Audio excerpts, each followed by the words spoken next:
And welcome everyone to Live at 5. I'm Carol Costello. You might remember me from CNN, where I was a longtime anchor and correspondent. I now teach journalism at Loyola Marymount University, a Jesuit institution, and I'm a special advisor to the university. Before we really dive in, I'd like to thank our sponsors for being there for us, especially our presenting sponsor, California Lutheran University School of Management. And I know it's kind of funny, the Lutherans are sponsoring a Catholic thing, but we have a big tent and we love everyone. So thank you to our Lutheran brethren. Now I'd like to introduce our featured guest on today's Live at 5. He's Joe Ferullo. He's a longtime television executive at CBS and NBC, and now he has the biggest challenge of all, I think. Joe, you are the CEO and publisher of the National Catholic Reporter, a leading Catholic journalistic institution, very well respected. And I would say because it's kind of like a newspaper, even though it's online too, that's something that's really challenging these days. So Joe, just tell us a little about ourselves before we really tell us about yourself a little bit before we really dive into our roundtable discussion.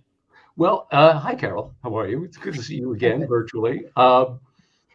I spent most of my life in journalism. I started out in newspapers. I wrote for Rolling Stone magazine and then for Hearst newspapers. And then newspapers began dying. So I went into broadcasting, and I spent about a dozen years or so working for Dateline NBC over at NBC News. And then several years ago, I sort of jumped over the fence into the entertainment side. And I was a programming executive at CBS in charge of a lot of their, what you would call daytime syndicated shows, Judge Judy, Dr. Phil, The Rachel Ray Show, Entertainment Tonight, a whole bunch of others. And my dirty little secret is my absolute favorite personality among all of those was Judge Judy, still is. Of course. No, we're very close friends, and she'll hate me saying this. She's a doll. She's very much the same person that you see on television, but she's absolutely wonderful. And I know she's Jewish, but she would have made a great nun. She would. Oh my God. Well, she has like 5 kids and 15 grandchildren. So I don't know about that, but she's great. She would have been. I mean, yeah, the tough sort of. You can all see her with a ruler, right, banging it on the desk instead of a gavel. But she was great, and we stay in touch still. She's excellent. So that's my little secret. Okay, so I'm intrigued. You have this incredible background, and here you are leading a Catholic newspaper. I mean, how did all of that prepare you to do this? Yeah, none of it actually did at all, Carol. I'm sorry. Absolutely. No, this is the first time I worked for a nonprofit. It's an independent newspaper, NCR, for folks listening who aren't quite sure. It's independent. It was founded in 1964 by a bunch of radical Catholics who were taken up with the spirit of Vatican II and the changes of the 1960s. And they wanted to start a newspaper that covered the Catholic Church the way journalists would cover Washington, D.C., right, or the state capitol. Cover it independently and cover it as if it were a powerful, worldwide, global, influential organization, which is what it is. Most newspapers that report on the church are owned by dioceses and bishops or by orders like the Jesuits or the Paulists. And NCR is independent, is run by lay people. It always has been. So that was their special area, which makes our reporting on the church, I think, very significant and very compelling, because we don't have anyone looking over our shoulder from the church telling us what to do and what not to do and asking us to be nice to this person or not. So it's been great. The challenging part is the nonprofit bit, because as opposed to working at CBS or NBC, I feel much more responsible for every dollar and dime that gets spent here. So it's so a Zoom call, which I don't have to spend gas to go see you, is fantastic for me. It's wonderful. So I get a lot of Catholic guilt about every dollar we spend. But I understand that. Right. I do understand that. Also working for a nonprofit now. Right. With your background, you've done such interesting things. I mean, you've produced for Dateline, Judge Judy, Dr. Phil. Is there anything those experiences have taught you that you use today for what you're doing now? Wow, that's a great question. Working for people like Judge Judy and Dr. Phil tells you a lot about how to deal with human beings and their issues. The television world is rightfully known for its egos. And so dealing with people like that And I mean that in the best way. These are wildly successful people. And it gives you a sense of how to deal with a large organization and making sure that everyone is attended to and is happy.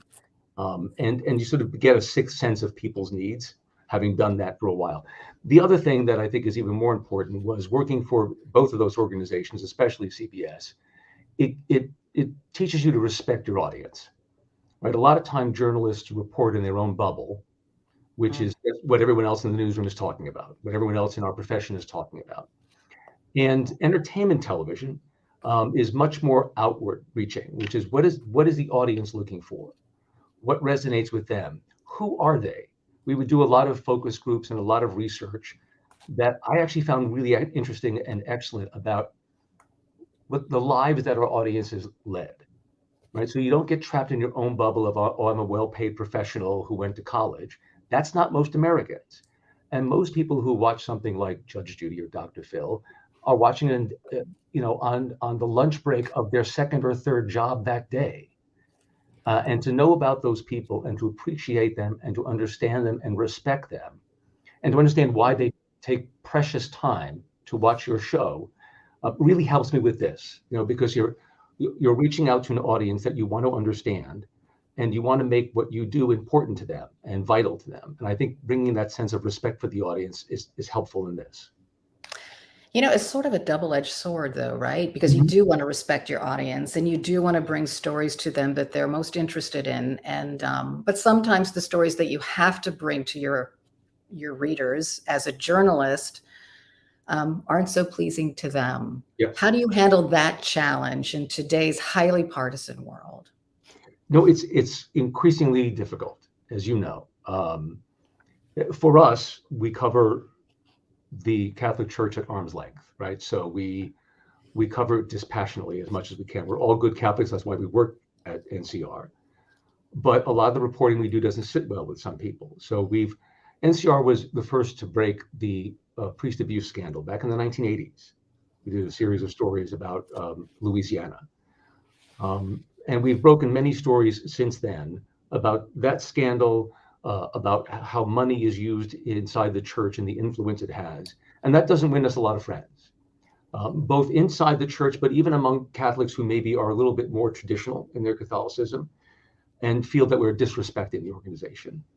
And I know we've lost subscribers and we've lost people over the years because of that.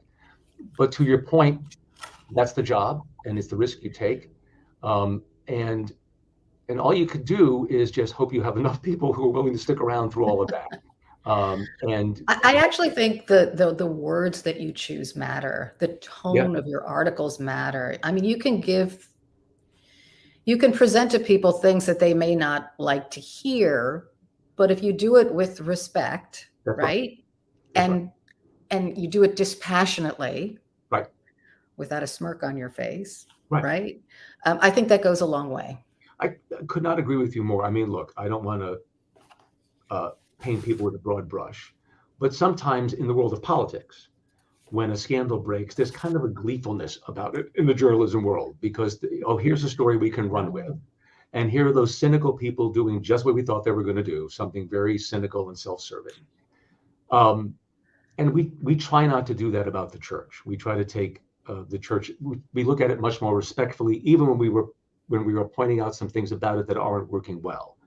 I think we come at it from a respect and a love for the church and what it is and what it's done and what it continues to do. So as much as we report on some of those things, we also report on Catholics on the ground who are there helping the homeless, who are trying to solve the immigration problem, who are doing what they can at the border, who are doing what they can in their own neighborhoods to make it a better place. And those are just as important stories to us as anything else. I kind of envy you in a way because with a publication like the National Catholic Reporter, you can also report on things like spirituality. Right. What attracts people to religion, what keeps them there, what drives them away. When I worked at CNN, I covered Pope Francis's visit to the United States in 2015. Wow. It was spectacular.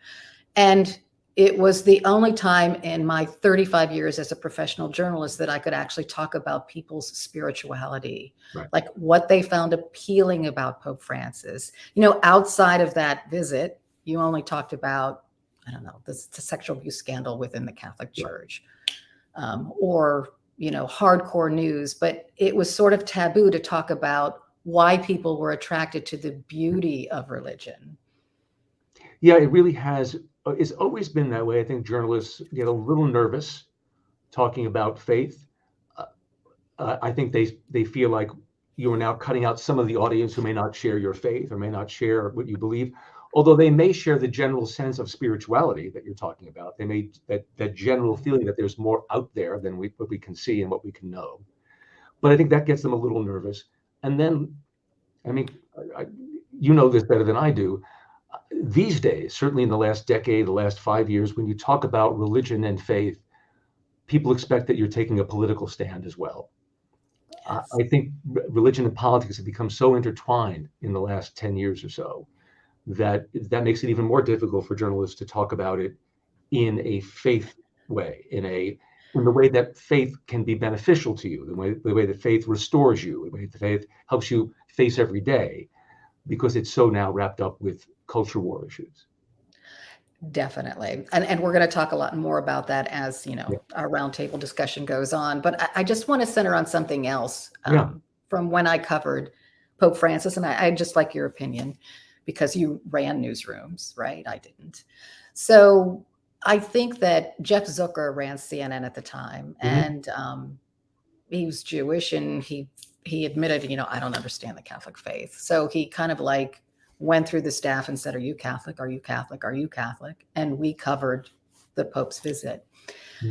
A part of me was ecstatic that I got to cover the Pope. And I was ecstatic that Jeff Zucker thought enough about the religion to put Catholic reporters on the beat. But I also thought that the coverage of the Pope's visit would benefit if people of other religions within our network covered his visit as well.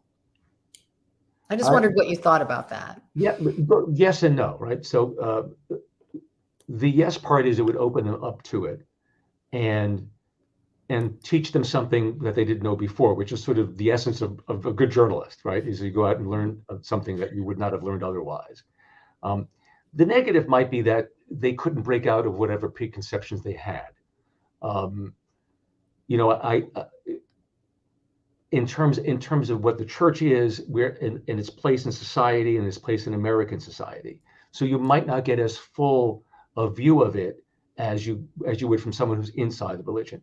Overall, though, I agree with you. Probably overall a good thing to bring someone from the outside in to get their perspective and to see how they open up and look at the church differently or not. But I think it's what journalists are supposed to do. Absolutely. I just thought that was just an interesting way that Jeff Zucker approached that visit. Right. And I think that visit put on display the beauty of the Catholic faith because our ratings went through the roof. And I'm serious. They really did. Wow. Oh, yeah. They were, and this was before, all the political stuff ballooned the ratings at CNN and other networks. But Pope Francis did too. And, I look at today, and would Pope Francis's visit to the United States be as well received as it was back then? No. I mean, look, and I don't want to. This is not a political thing. Kind of is, kind of isn't.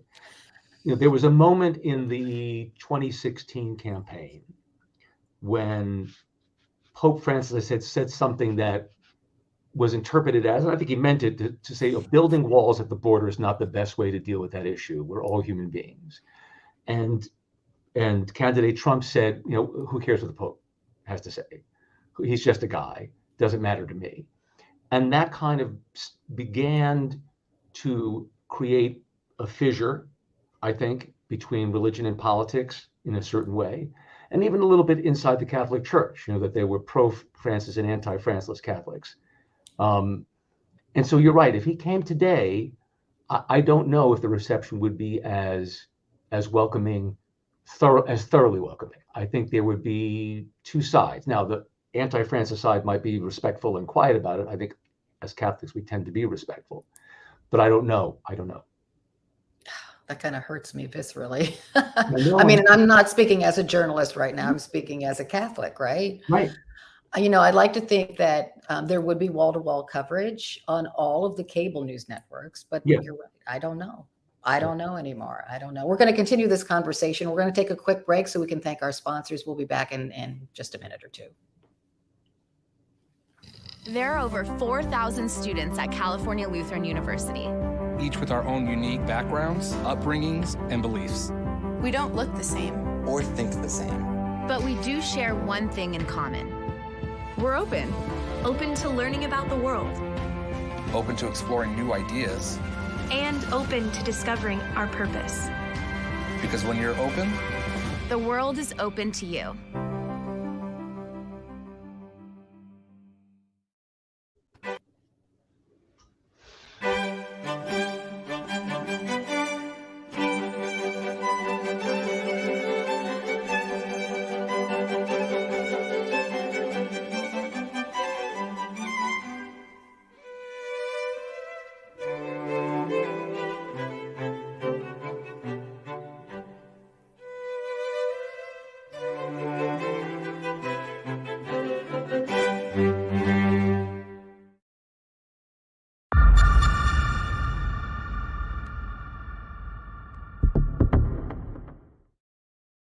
And we're back at Live at 5. I'm Carol Costello. I am a special advisor and journalism lecturer at Loyola Marymount University. Used to be on CNN. I'm talking to Joe Ferullo, the new CEO and publisher of the National Catholic Reporter.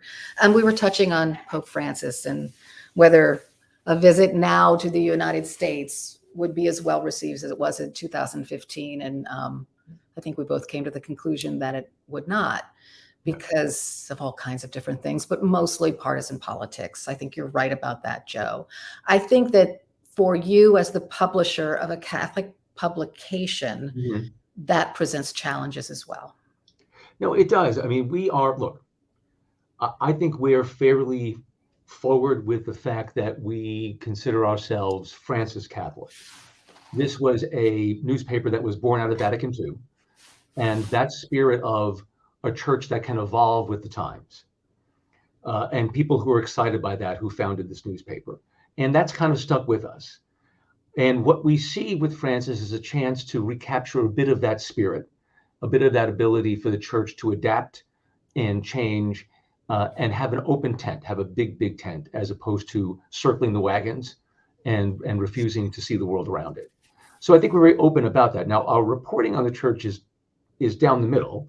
But the things we cover, I think, should show that sensibility. We do a lot of reporting about the role of women in the church. We do a lot of reporting about whether or not LGBTQ Catholics are welcome in the church in the way they should be. And a lot of reporting, again, on the homeless and what the church is doing and not doing about that, and immigration as well. So those are all very sort of Vatican II type issues, 1960s type issues, but I think are also energizing for a lot of Catholics today, and who probably model themselves Francis Catholics. I know those issues really resonate with young people. I would imagine that you have the same problem that every media outlet has, that it's hard to attract young people to traditional news organizations and publications, isn't it? Yeah, look, and then it's a Catholic one. So like layer that on top of it. I mean, look, you teach young people, so you know how unfortunately religion has fallen on their list of things they pay attention to. And it's unfortunate, again, it's understandable. Someone who's 20, 21, 22 years old has lived with a Catholic Church that's always been in the midst of a scandal from the day they were born. So I get it. But so that makes it tough. But again, I feel like Francis makes a difference and has raised the bar for what people can hope for and expect from the church as an institution, not the faith, but the church as an institution. What we see is we have a website as well as a printed newspaper, and the website gets about 1 million users a month. Wow. Of those users, about half are 44 years old or younger, and about 30% are 34 years old or younger. Now, that's any news organization would die for that. CNN, NBC News, anyone would go, oh my God, people 44 and younger, oh wow. And I think the best that we can determine in our own research is because we cover those. Oh, wait a second. I'm gonna quiet my husband. Okay. Hey, Tim, we're having a live web chat. Hi, Tim. That was the president of Loyola Marymount Thank you. University greeting our dog. Yes. Please say Joe hello. says hi. But you were talking about young Catholics. I thought it was someone who hacked into our thing. I'm like, oh my God. I'm like, oh no, Oh, no. no. I just want to share these statistics that you very nicely provided me in talking about young Catholics. All the surveys show that younger Americans in general are less involved in religion. One study shows that 21% of Americans say they're Catholic, but 13% of Americans call themselves ex-Catholics. Yep. And as you know, a lot of Americans are becoming religiously unaffiliated, the nuns, but Catholicism loses more people than any other religion. Why is that? Look, I think, let's be really frank. I think it's a few things. I think the church's approach on sexuality issues does not sit well with most Catholics. The church hasn't even convinced most Catholics that its stance on Roe v. Wade is right, let alone the broader society.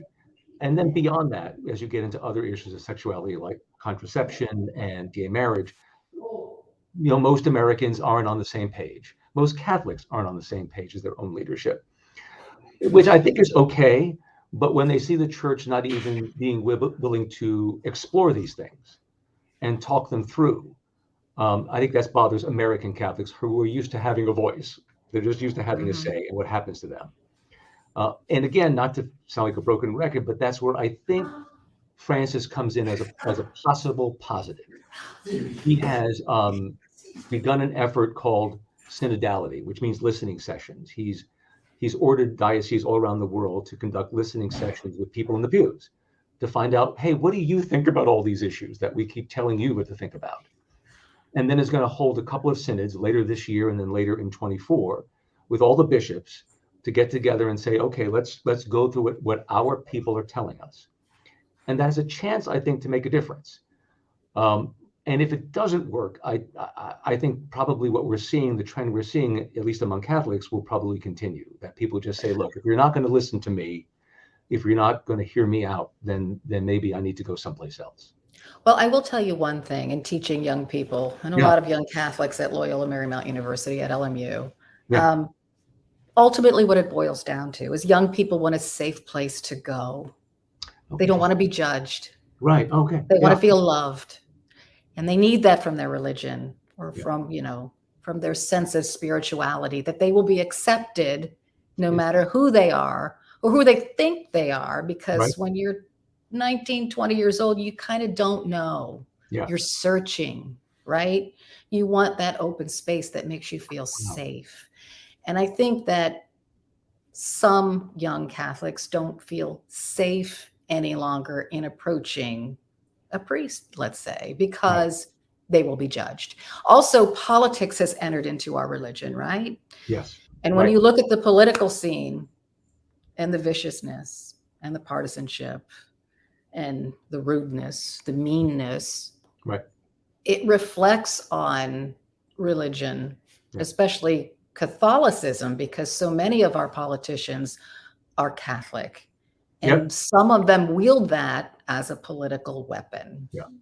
No, one of the big things, don't like that. I know, I agree. One of the big responses from these listening sessions in the US has been people saying, no matter what their political stripe is that I don't go to church for politics. It's not a political club meeting for me. I go there for spiritual reasons. I go there to connect with God. I go there to forget the rest of all that stuff and take a quiet moment to connect with God. So I don't want to hear about politics there anymore. I don't want to feel like I'm going to a political convention. I'm going to mass. I'm going to church. So I think Catholics of all political stripes have gotten tired of the church and all religion being so deeply involved in politics. Okay, so I'm going to go there. I think the abortion issue is a big divider when it comes to young people. Yeah. that is a very complicated issue and a gray area for so many people, and that includes Catholics, right? Yeah. So I think that when young people think of that issue, they think of it as something that's being forced upon them that they're not allowed to make up their own minds about. And maybe, back when I was growing up Catholic, you didn't get to make up your mind about moral issues in the Catholic Church. Right. But I think today's youth are different. Yeah. They're just different. They have their own minds. They've been told their whole lives that they're going to fix the world's problems. They're such deep problems, it's up to them. And trust me, they believe they can fix the world's problems, and they don't want to be told what to believe. They want to come upon it themselves. Yeah, and look, the church tells them, among other organizations, that you young people will fix the problem of climate. You're the ones who will deal with that. So, okay, so then if I can do that, can I please make up my mind about this as well? How about that? If I can save the planet, can I make this decision myself? Our editorial, when the Dobbs decision came down, the Supreme Court's decision that vacated Roe v. Wade, our editorial said, look, we get it. We're Catholics. We understand the church's stance on abortion, and we support it to an extent. But that there are better ways of reducing the number of abortions than compelling people not to have them, than making the choice for them. And in doing that, further polarizing the church in the eyes of all Americans and in the eyes of Catholics themselves. That our feeling was there was just a better way. And as you know from your reporting, the number of abortions have been on a steady decline now for well over 10 years, probably closer to 20. So in a lot of ways, the church was winning. They were winning the hearts and minds battle. That's right. But in our editorial, the feeling was now, but have you now set that back by forcing through law, right? Not through conscience, not through morality, but through the force of law, this effort. And it was, I think, the wrong way for them to go. Unnecessary in a lot of ways. And I think what compounds it for Catholicism is those Supreme Court justices were, of course, largely Catholic, right? Right. So I think that young people connect the two and they're confused by it. Right. And, young people are rebels. They just are. That's what you do when you're young. You rebel, right? Right. I think the other thing is the issues most important to young people, the issues that resonate are these social justice issues, climate change, inclusion, diversity, gay issues. Yes. It's not abortion. That is not on their radar. No. So if that's the only thing they hear coming from their church elders, it's just not going to resonate with them, right? Because it's really not on their radar, because it's not a problem they feel that they have. Right. These other things are, because they can see them. So I've often wondered, why don't more church elders talk about the issues important to young people if they really want to attract more young people to our faith? Right. And, they used to, right? I mean, social justice issues for a long time dominated the church discussion. It was really a lot about homelessness, about poverty, about inequity. Those issues were of major importance from the 60s all the way through until recently, when the bishops in this country, at least, said that, listen, the abortion issue is the preeminent issue, and that's got to take first place. Everything else has to come. And they stopped talking about those other issues. But when they did, they I think drew young people to them, into organizations like Catholic Charities, into organizations like Catholic Relief Services that does incredible work overseas. That work continues, right? But you would never know it, given the people who grab the microphone and dominate the conversation. I so agree with you there, because a couple of years ago, I was just curious, and I did a number of podcasts about atheism, young atheists, right? And we do have atheists that go to LMU. But, you're required to do the good work at LMU in order to graduate. So I don't know, it just sticks in my mind. One young woman who was an atheist her whole life said that she volunteered for Catholic Charities. And for the first time, she got religion.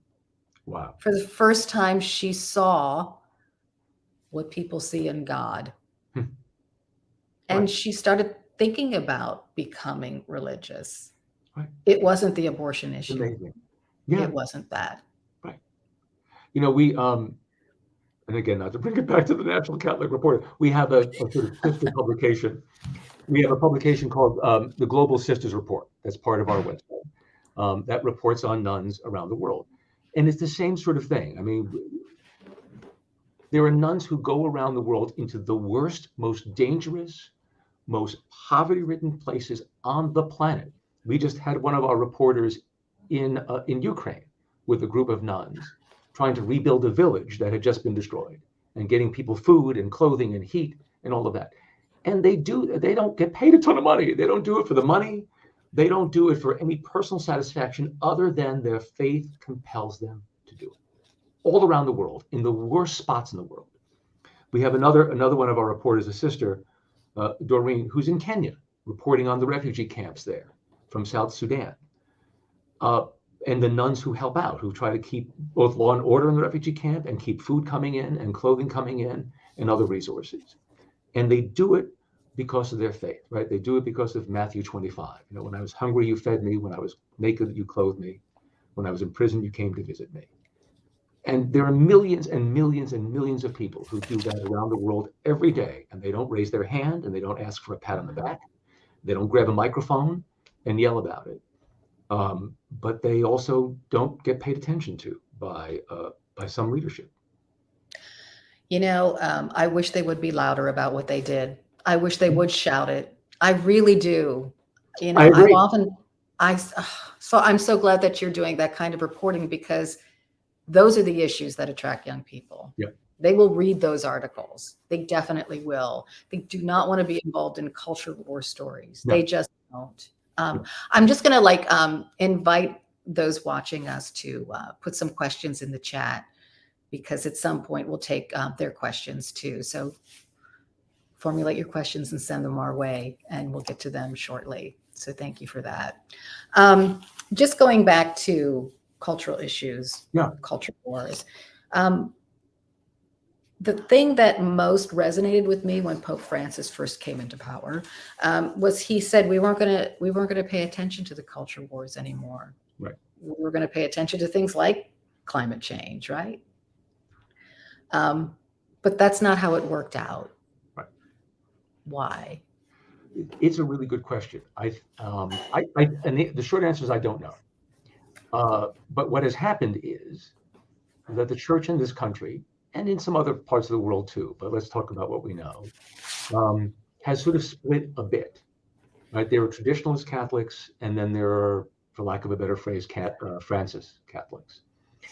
And the traditionalist Catholics seem to be very afraid of what he's trying to do. I mean, he's trying to develop through these listening sessions a church that is bottom up versus top down. I think in response to the scandals that we've been inundated with for the past 20 years. Like, let's listen more to the people in the pews while we still have them. And that's a little scary. That's a little scary for some people on the more traditional side. And to be told you have to sort of reach out to people, right? Open the doors wider, find out what they think, just kind of scares them a bit. But then most of all, to go back to what you were talking about, I think a lot of it's the abortion issue. So if you decide as a church leader, which they've done in this country, that abortion is the preeminent issue, right? Period, paragraph, stop. You are going to split the Catholic Church in half. You're going to have some followers who say, no, that's not my issue. As you were saying, that's not my issue. That's not why I go to church. That's not why I read the Bible. That's not why I volunteer on every Wednesday afternoon and every Saturday morning. So it's not my issue. And if that's all you're going to talk about, then maybe you're not my church. And so when Francis said, leave that behind, I think there were a lot of church leaders in this country who just didn't get that and felt that he was just wrong.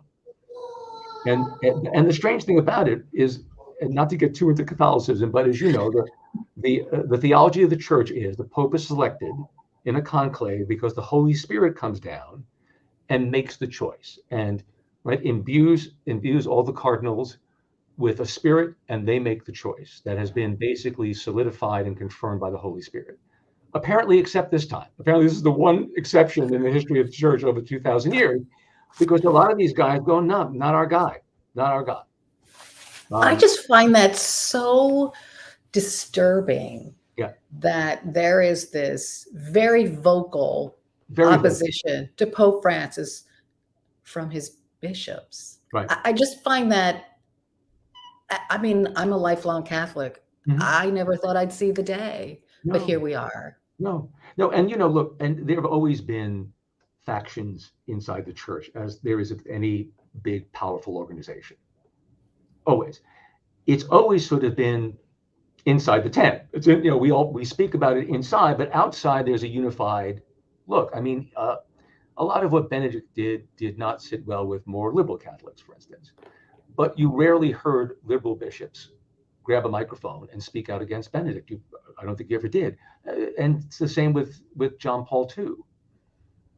You just didn't have that. Yes, below the surface, there were people who wished things were different this way or that way, but you didn't have this full-throated sort of media performance that you have now. And I just don't know what's different, other than our society in general seems polarized, and a lot of the norms seem to have gone by the wayside. That people are angry and offended. I try to understand it. I grew up in a very conservative part of the country in rural America. Mm-hmm. So I grew up with conservative Catholicism, where you had to obey the rules. The rules were put into place for a reason.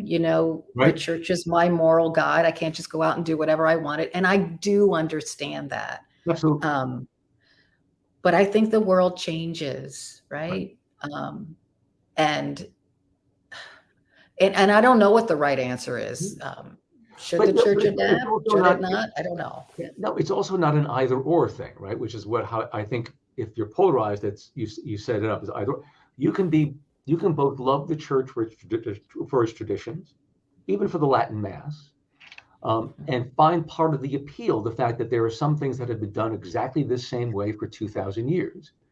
And you can also say at the same time that the church has to evolve, as it, by the way, always has.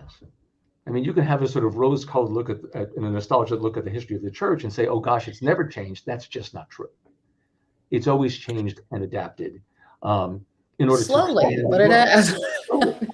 What would be really interesting? Let's say Joe Biden runs again for president, a Catholic, and Right. let's say that Ron DeSantis gets the Republican nomination and he runs against Right. Joe Biden. Ron DeSantis is Catholic. Yeah. He recently spoke at some big evangelical event and he called himself an Old Testament guy. So we will see traditional Catholics, more conservative, play out against more progressive Catholics, although I don't know how progressive Joe is, right? I don't know. Right. But that will play out on our political scene in real time. Yeah. We did a story in the midterms. In Ohio, the two Senate candidates, J.D. Vance won, were both Catholic. One was a Joe Biden Catholic, I'd call him. I'm forgetting his name now, forgive me. Tim Ryan. Thank you. Tim Ryan was a very sort of blue-collar Catholic, but more open, more big tent, but a blue-collar guy.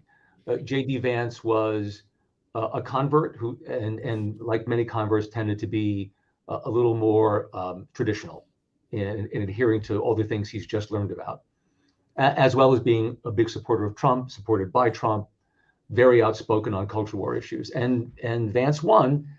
He won by 7 points, which is not a landslide in Ohio. Ohio is a very Republican place. And from what we could tell, Catholics kind of split along party lines. And more likely than not, that race contributed to further polarization in the church, because it was literally whose side are you on? Right. And you're right. It's interesting. That will probably do the same thing if that's what happens in 24.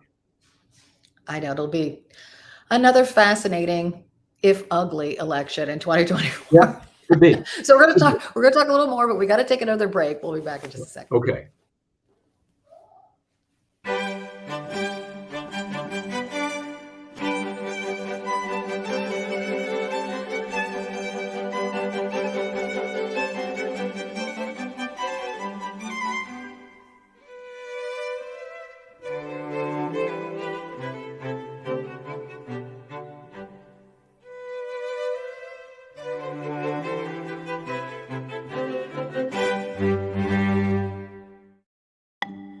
I looked around at my other colleagues and I realized everybody had an MBA, and that's when I knew if I wanted to go any further in this company, I needed to further my education. The Executive MBA at Cal Lutheran is really a chance to further your education, but in an atmosphere that's conducive to your worlds. PR, marketing, statistics, metrics, analytics, all those things that I learned in the program, I'm able to apply. It was just great to have faculty who have the real world experience, but also understand how to impart that knowledge to folks in a classroom. It's an accomplishment that you can share with your existing network to help you kind of advance to the next level. It actually got me into an interview for a different position. I got promoted to the director of programming and operations for the whole music department. You're going to walk back into your job or into a new job and really kind of have a wider view of what the possibilities are. To me, that's the number one thing. Oh, we're back. I was just seeing if there are any audience questions down there. So we're still waiting. So put your questions on any platform you're listening or watching, and our producers will get them to me. Hi, I'm Carol Costello, along with Joe Ferullo, who's the new CEO and publisher of the National Catholic Reporter. A big and very important job in covering all things Catholic for the nation and for the world, because you're read all over the world, right? Yeah, we have a lot of readers overseas, especially for the Global Sisters Report. But yeah, we've got decent readership in Germany and in the UK. That's awesome. That's awesome. It's interesting, Carol. We were talking a little bit, if I might, it reminded me. We just were discussing what's going on in American politics and in Catholic politics, and it reminded me a little bit of our earlier discussion about the research I did as an executive of our audience, and look, not to get too far off the topic of Catholics, but part of what really helped me when I was doing that was trying to figure out why the nation was in the state it's in now. I mean, when we talk about Catholics and we talk about politics in general, it's nothing but polarization and people feeling aggrieved. So we had done, this was just before I left CBS, so this would have been in early 19, before the pandemic. So we asked our research people, who usually do things like, how much do you love Judge Judy or Dr. Phil, and to instead do something much more like a psychological deep dive into our viewers. Right? What are their lives like? How do they feel about their lives right now? And they spoke to about 3,000 people, mostly women, 35 to 55, and sort of a very deep dive. Most people we interviewed had to make do in terms of food for their family on $100 a week. Wow. If they ate out, it was at a fast food restaurant. If they shopped anywhere for clothes, it was at a big box place, right, like Kohl's. Anything beyond that, they could not deal with. That was beyond their budget and beyond their limit. And so we asked these people what words would they choose for themselves and where they are today. And the word they most chose and came up with was resilient. And it made me understand that, look, think about somebody who's now 35 to 40. As they were becoming adults, the economy collapsed in 08, 09. So maybe they were 25 then, and they were about to get married and then decided not to. Or they were going to buy a house and then they couldn't. And they finally get very slowly, we get out of that recession, things finally come along and seem to get a little better. And then there's the pandemic. And that hit them. The economy falls again. So again, maybe I can't have a second child or a third child, or I can't buy a house. And then housing prices go through the roof. And then there's a war in Ukraine. So for people of a certain generation, some of the younger people you deal with, their older brothers and sisters, maybe their parents in some events, it's been one thing after another for a very long time. And I think they're just fed up. And it's a little bit of that, let's just blow it all up. On the one hand, let's just blow it all up because it's not working. And on the other, and as we blow it up, let's go way back to what we had. So there's the nostalgia for the 50s that's never seemed to go away. A nostalgia for even maybe the 90s. You see that a lot in what television shows get revived. There's a lot of nostalgia, period. It's like, maybe let's blow up what we have, and then let's go back to a time when it was all better and simpler and easier, at least in my mind. And I think that affects the church in a lot of ways. and some Catholics, just like it affects a lot of Americans. It was a very interesting study to read and understand that this is what people's lives have been like for way too long, that there's always been something big, not a little crisis, but a big crisis that's come along and set people back on their heels. You know, it's so interesting you say that, because when you think about why people, they're leaving the church, there's no doubt about that. Right. But I do think that people want spirituality in their life. I know Yes. that's lame when people say, oh, spirituality, whatever. But they do want something. They do want comfort. They do want love. Right. And I think that in today's high anxiety times, and even young people are suffering from so many mental health issues, and it's very difficult to teach now, because in many ways you have to go gently, because, the students also went through the pandemic, right? Oh, yeah. They also suffered. They also don't know what their world is going to turn out to be. Yep. I mean, think about if the only politics that you ever knew were the politics that you saw in 2016 and in 2020, right? So you would have a grim view of the world. If there was ever a time that people needed the church, it's now. I agree. And they don't need a judgmental church. Right. They need a safe place to go. Like I said before, that's all people want. They just want to be loved. And isn't that really what Jesus was all about? And the shame of it is for years, people would leave the Catholic Church or wherever and go to some other church. I'm going to try the Episcopals. I'm going to go to an evangelical church. But now all of those, and Catholics more, as you said earlier, but all of those are showing that decline where they become nuns, right? Nones. They become unaffiliated. Now, I don't think that means they've given up on a sense of spirituality and faith, but they've given up on institutions, one after another, whether it's the church, whether it's the evangelical pastor down the block or the Lutheran church down the corner. They've decided it's not for me. If you and I were TV executives, we try to find out why and how we can get the audience back. And I think that's what Francis is trying to do with these listening sessions. And we'll see if they work or not. And we'll see if there's resistance in some quarters to him, as you and I were talking about. And we'll see if they work. But that sense of, okay, let's admit it's not working. And let's see what we can do to change it. We may not be able to do everything that people want, but let's at least listen and see what answers we're getting. That's right. Let's at least listen. Boy, wouldn't that be a change?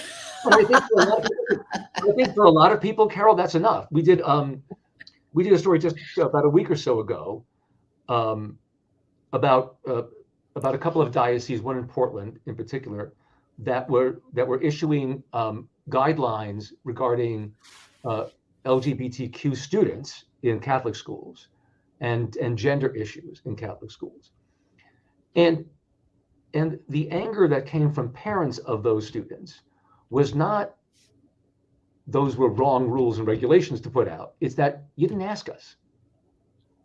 But they weren't saying to the church, change your mind about everything, be radical just like us about these issues. It was like, could you have asked us first? Could we have sat around a table and talked about it? And then whatever you did, I get it, but at least I would have been heard. That's right. And most of these issues that we cover, these cultural issues that you and I were talking about, the response from Catholics, at least, is just as often, hey, could you have listened to us? As some would just say, no, you're wrong, you're awful, you have to move with the times. But most of the response is, whatever you do, I would feel better about it as an American if you just asked me first. Because people ultimately, they just want to be heard, right? Honestly, it goes back to sort of the mental health issues you were talking about. They want to feel validated. And I think they feel safer, to use that term, if at least they were listened to and respected enough to have been listened to. But in the cases that we were reporting on in some of these dioceses, that never occurred to the bishop in charge or to the people making those decisions. Now, it may now because people are speaking up, but whereas a secular organization, a corporation or a nonprofit that was about to set those guidelines would thoroughly speak to its employees, to its board of directors, everybody, to the people it was serving, to its customer base. We speak to all of those people before making those decisions. And, for the church, that's a tough thing, it seems, sometimes. Absolutely. Well, we're going to be talking a lot more about this at a talk much like this one at LMU on March 13th. Joe's going to be a part of that, as is Christopher White, who is the NCR's Vatican reporter, Michael Sean Winters, who's a very well-respected opinion columnist. I can't wait to hear from him. Also, Nancy Pineda Madrid, who's the chair of Catholic theology at LMU. She's Terrific. Also the vice president for the Catholic Theological Society of America. And I wanted to bring a young person into the mix because I really want to dig into how can we heal the divide in our church? What can be done to bring young people back into the fold? So I've also invited Gab Poma, who's a pastoral theology student. She's getting her master's degree in theology, and Pretty cool. She participated in the church on LMU's campus. So she's talked to a lot of young people about our faith and what can be done, what attracts them, what doesn't. So I hope that you'll all join us. March 13th starts at 5 p.m. You can find it online, and the flyers will go up soon. Joe, it's been a great conversation. I learned a lot. Are we serious? We are done. It went fast, right? Okay, It went yes, so you're fast. great. Oh my gosh. I know. So thanks to all of you that were listening out there. And that's a wrap. Be sure to tune in every month on the third Tuesday of the month for more Live at 5. Carol, thank you. This is great. Thank you.